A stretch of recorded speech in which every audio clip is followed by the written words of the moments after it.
భారీ వర్షం కురుస్తోంది. బస్టాప్ దగ్గర చిన్నపాప ఒంటరిగా నిలబడి ఉంది. చేతిలో ఒక కేక్, మరో చేతిలో చిన్న గిఫ్ట్. ఈరోజు ఆమె అమ్మ పుట్టినరోజు. చిన్నప్పట్నుంచి అమ్మే ఆమెకు ప్రపంచం, ఊపిరి, జీవితం. అదే సమయంలో వేణు తన కారును చాలా వేగంగా నడుపుతున్నాడు. వర్షం కారణంగా ఒక్క క్షణం కంట్రోల్ తప్పింది. కారు చిన్నపాప వైపు దూసుకెళ్ళింది. చిన్నపాప అక్కడికక్కడే పడిపోయింది. కేక్ ఆమె చేతిలోంచి నెమ్మదిగా జారి వర్షంలో కలిసిపోయింది. భయంతో వేణు అక్కడ్నుంచి పారిపోయాడు. రోజులు గడిచాయి. వేణుకు నిద్రలేదు. తలుపు దగ్గర ఎదురుచూస్తున్న ఒక అమ్మ.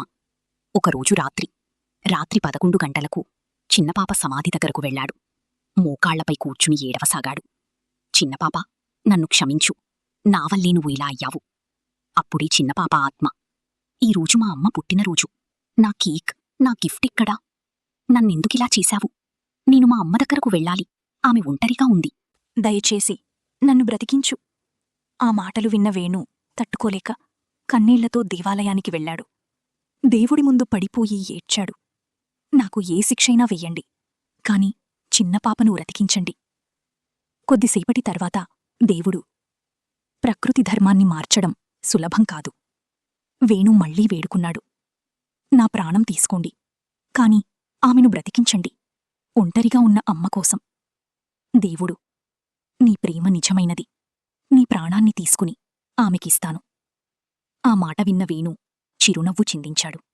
ఇది నా పాపానికి శిక్ష. మరుసటి రోజు ఉదయం చిన్నపాప కళ్లను నెమ్మదిగా తెరిచింది. ఇంటికి పరుగెత్తింది. తలుపు తెరిచి లోపలికి వెళ్ళింది. అమ్మ ఇంకా ఆమె ఫోటో ముందు కూర్చుని ఏడుస్తోంది. చిట్టి, నువ్వు తిరిగి వచ్చావా? ఆమె పరుగెత్తి వెళ్ళి అమ్మ ఒడిలో పడింది. ఆమె ఒడిలో పడిన కూతుర్ని గట్టిగా హత్తుకుని ఇంకెక్కడికీ వెళ్ళొద్దు అని అమ్మ ఏడ్చింది. కాని ఆ ఆనందం వెనకాల ఎక్కడో ఒకచోట ఒక ప్రాణం నిశ్శబ్దంగా ముగిసిపోయింది. అది వేణు. తన ప్రాణాన్ని ఇచ్చి ఒక అమ్మకి తన ప్రపంచాన్ని తిరిగి ఇచ్చిన మనిషి.